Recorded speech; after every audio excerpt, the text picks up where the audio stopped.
wabarakatuh. Halo semuanya. Kami kelompok 4 Parodi Bahasa Indonesia. Di sini kami akan menjelaskan tentang perbedaan hikayat Jaya Lengkara dengan hikayat Nahkoda Muda. Sebelumnya, kami akan memperkenalkan diri.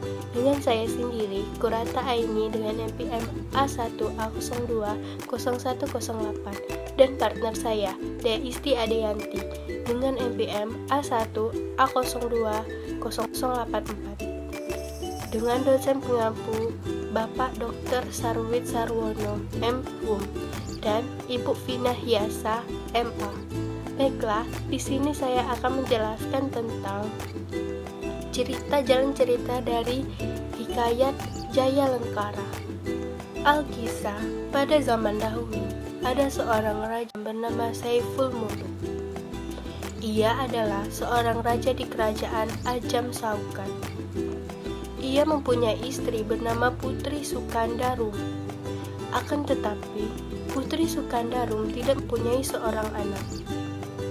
Maka, raja pun menikahi Putri Sukanda Baying Bayang. Suatu hari, Putri Sukanda Baying Bayang melahirkan anak kembar.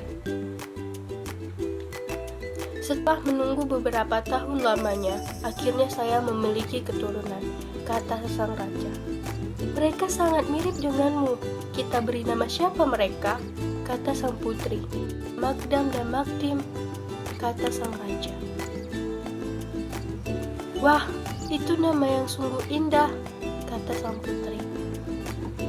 Akhirnya, kedua bayi tersebut diberikan nama Magdam dan Magdim.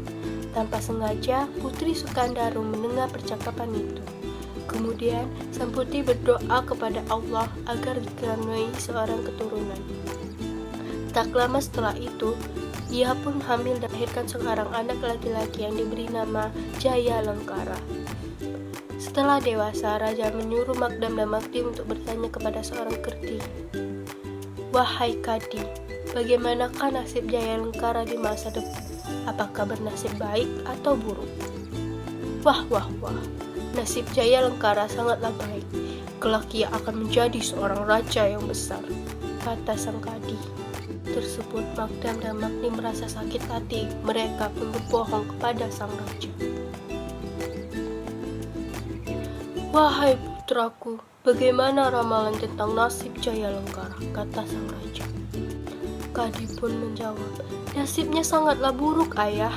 Jika ia tetap berada di sini, ia akan kelak menghancurkan negara kita. Raja pun termakan oleh kebohongan kedua putra tersebut. Karena kata-kata itu akhirnya raja membuang Jaya Lengkara berserta ibunya ke hutan. Di tengah perjalanan, Jaya Lengkara bertemu dengan Naga Nuguna. Wahai Jaya Lengkara, mengapa kau ada di sini? Jaya Lengkara pun menjawab, aku diusir oleh ayahku sendiri karena fitnah dari saudara-saudaraku. Begitu, bagai jikalau ibumu dan kau ikut denganku saja untuk pergi ke Madinah. Baiklah, aku dan ibuku akan ikut denganmu, jawab Jaya Lengkara. Sesampainya di Madinah, Jaya Lengkara pun bertemu dengan Putri Ratna Kaisar. Kemudian, mereka akhirnya menikah. Setelah beberapa lama, Jaya Lengkara pun menjadi raja. Negeri Madinah pun menjadi sangat makmur dan sangat terkenal. Hikayat Jaya Lengkara. Baiklah, di sini saya akan menjelaskan unsur-unsur intrinsik yang terdapat dalam hikayat Jaya Lengkara. Yang pertama adalah tema. Tema dari hikayat Jaya Lengkara ini tentang perebutan tahta dan kedengkian saudara Jaya Lengkara di kerajaan Ajam Saukan.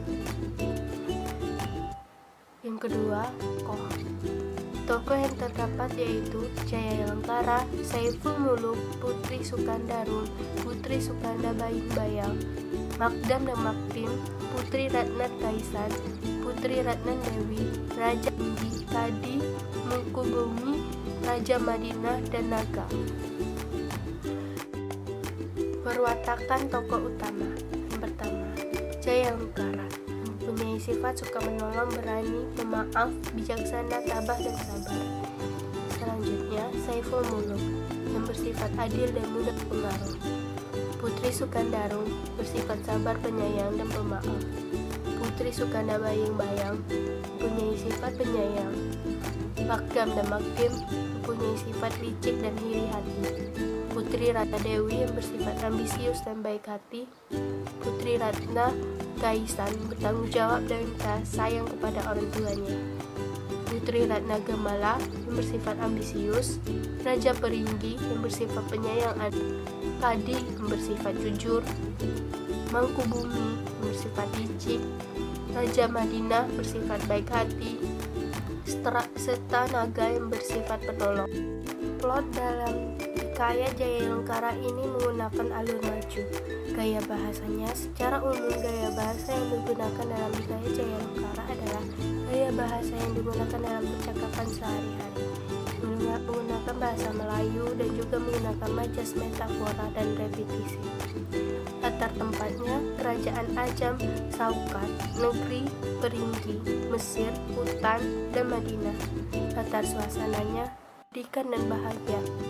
Sudut pandangnya memakai kata ganti orang ketiga karena dalam penceritaan penulis menggunakan kata dia.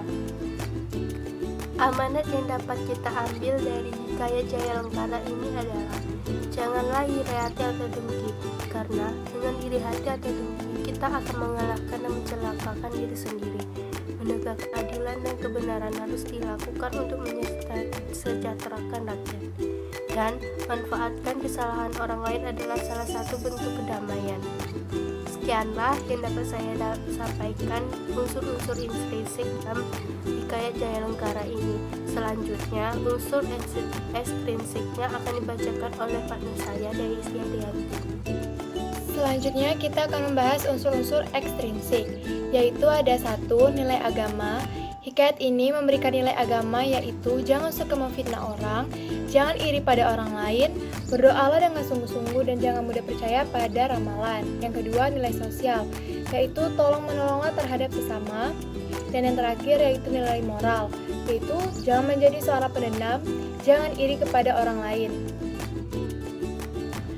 Adapun perbedaan antara hikayat Jayalengkara dan hikayat Nahkoda Muda. Yang pertama, kita akan membahas hikayat Jayalengkara. Hikayat ini termasuk salah satu naskah Melayu yang disebut oleh Wendy dalam naskahnya pada tahun 1763. Yang terkenal adalah naskah yang tersimpan di Perpustakaan Nasional Singapura. Naskah Singapura ini disalin 15 HB Rabiul Awal Hijriah tahun 1237. Pemiliknya adalah seorang yang bernama Muhyiddin dari Kampung Bali. Sedangkan Wisten pernah membuat ringkasan cerita hikayat ini. Salinan ruminya juga ada di Perpustakaan Ras London. Selanjutnya, hikayat Nahkoda Muda, dikenal juga dengan sebutan hikayat Siti Sara atau hikayat-hikayat Raja Ajnawi. Hikayat ini sangat menarik untuk orang Eropa karena pernah digunakan dalam drama Shakespeare yang berjudul All's Well That Ends Well. Ada 2 naskah hikayat ini, yaitu 1. Naskah Leiden, tertulis di Batavia pada tahun 1825. Yang kedua, naskah Jakarta, merupakan salinan yang dibuat oleh W.M. Donseller pada 29 November 1860 berdasarkan sebuah naskah yang disalin di Makassar tahun 1814. Naskah Jakarta ini telah diterbitkan oleh Balai Pustaka pada tahun 1934 dan nama wakta-waktanya telah disesuaikan dengan naskah Leiden. Baiklah, itulah tadi cerita mengenai hikayat Jayalengkara. Mohon maaf apabila masih banyak kekurangan atau kesalahan dalam video ini. Terima kasih telah menyaksikan video ini. Kami akhiri. Wassalamualaikum warahmatullahi wabarakatuh.